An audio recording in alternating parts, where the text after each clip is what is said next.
Hola, hola, hola. Hola? Sí, sí, tot perfecte. L'escac és com la Masia del Barça. A Catalunya. No ho sé, hi ha molta gent bona abans de la Masia. Abans de l'escac, vull dir, que no només hi ha gent amb talent a dins l'escac, hi ha molta gent molt vàlida fora, que no ha estudiat a l'escac. Sí que es podria fer, no?, l'eufemisme, dir, sí, és com la Masia del cinema autòcton, però hi ha molta gent fora de la Pompeu, el SEC, el Vent de Part, totalment vàlida, i gent que està fent coses molt interessants. Així que diria no. No, no, no. Està molt de moda l'escac ara. També ha sortit el J. Bayona, el Quique Maillo Meva, la Mar Coll, amb Teresa Ma Família, que es fa amb Goya, etc. S'ha fet molt popular, però, jo què sé, hi ha l'Agustí Villarón por ahí, els xavals de Canadà, de la productora de videoclips, hi ha gent fent coses interessants, amb el Richard, la Becerra, que els he tingut aquí, tampoc són pas de l'escola de cine. I no crec que haguessin pogut fer el cinema que fan si haguessin estudiat a l'escac, segurament. Jo és que quan vaig allistar a l'escac no tenia ni idea de cine. Jo realment vaig entrar perquè volia muntar imatges en moviment juntes. O sigui, realment era una cosa molt ignorant. Jo venia de les arts i llavors era una cosa molt maca poder ensamblar un curt junt, no? I de cop allà a l'escola vaig descobrir que volia fer direcció i jo quan vaig acabar vaig dir ai, mira, ja crec que sé com comença a funcionar això. Sé una mica de què va a posar una imatge darrere l'altra, però no en tenia ni idea i encara em veia molt obert per enfrontar-me a un altre projecte pel meu compte. Així que vaig decidir estudiar fora i entre diverses escoles que hi havia dins la llista d'opcions, la de Londres era com la més efectiva perquè jo parlava anglès i llavors m'era més fàcil i bingo, i vaig entrar allà. Hòstia, l'escac, la Masia. Sí, l'escac el que té és... El criteri és molt més crític. Sí que és veritat que defensa un tipus de cinema que és molt més industrial, sobretot que funcioni, que arribi a l'espectador, que pugui ser comercial, cosa que a l'escola anglesa potser que no hi havia un criteri tan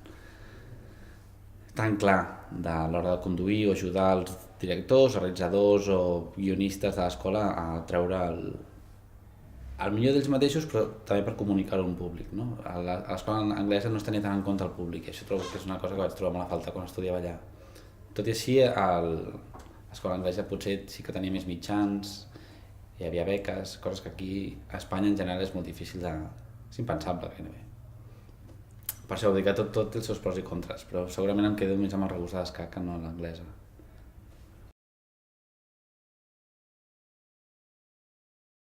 Clar, o sigui, l'escac es va muntar per intentar rentar-li la cara al cinema d'aquí. Tant d'aquí em refereixo tant en català com en espanyol, sobretot perquè hi ha gent amb talent, l'únic que no estaven en un tren adequat o no se'ls educava prou, o no podien practicar prou, no podien realment agafar les eines adequades. I l'escac el que fa a sota és crear una xarxa de cineastes. L'escac és una escola molt familiar, tothom coneix tothom, de seguida si has anat a l'escac és com que ja es trenca una barrera que d'entrada ja pots parlar una mica més francament amb aquella persona. És una mica secta, però és interessant com la seva intenció d'intentar renovar el cinema està començant a donar els seus fruits, no? Perquè surt molta gent d'escac cada any, llavors per força això s'ha d'acabar notant al cap d'uns anys de tenir graduats corrent pel món. Pues, sí, no sé, depèn de qui vulgui. Hi ha gent que viu del cine, hi ha gent que viu de fer publicitat, hi ha gent que viu... Jo vinc de fer classes, per exemple, de professor a l'escac, i de fet hi ha gent que viu fent altres coses que no tenen res a veure amb el cinema, fent hamburgueses, pots fer cinema també. Jo dono classe a l'escac ara. També l'escac, com la Masia, té aquest punt de que els exgraduats sempre tornen d'alguna manera a favor de l'escola donant classe allà. És molt interessant tenir professors joves, trobo, perquè et motiven més, t'apreten més, tenen més ganes, no estan gastats, no estan cansats, no hi ha una implicació més directa. I als meus alumnes els hi tiro bolis, els hi tiro el borrador, és molt divertit, coses que teòricament ja no es poden fer, però bueno, implica que sí, he vist d'això de professor ara mateix. Bueno, hi ha coses, però encara ara mateix no tinc res que estigui escrit, preparant-se per rodar-se. Un no deixa mai de pensar, evidentment, però ara mateix encara estic aterrant d'això, ara estic acabant un videoclip, vaig fer un videoclip fa poquet, també llavors he estat ocupat amb això.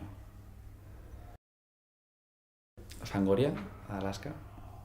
Va ser molt divertit perquè vam rodar la setmana passada i veien tots aquest grup de càmeres amb ells i diem, això diu, Alaska i Mario, el programa de la MTV.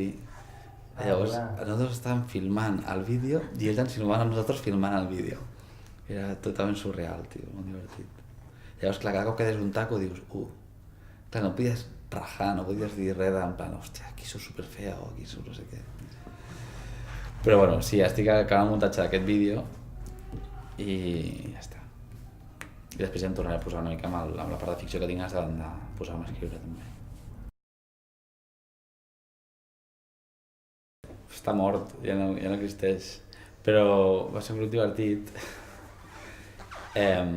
Sí, a mi m'agrada tocar la guitarra i toco amb els amics de tant en tant i a vegades surten grups de música com aquest, de Pelé, que va durar un anyet, poca cosa va durar, però vam tocar molt i va ser molt divertit. De fet, trobo molt a faltar tocar la guitarra un altre cop. Així que de fet un dels amics que tinc por ahí estic intentant menjar-li el tarro perquè ens hi posem. Però jo vinc molt de la música, a mi m'agrada molt. Quan treballo escolto música, moltes vegades quan escric m'inspiro en sensacions que tinc quan escolto segons quines cançons, que em recorden segons quines emocions. Vull dir que hi ha molta lligam amb la part de la música en la meva vida en general. Jo sempre estic escoltant música a casa meva, el meu company de pis m'ho odia per això també. La Mar també m'odiava, de fet, perquè a més m'agrada escoltar-la forta, llavors ja fàcilment em torno insuportable.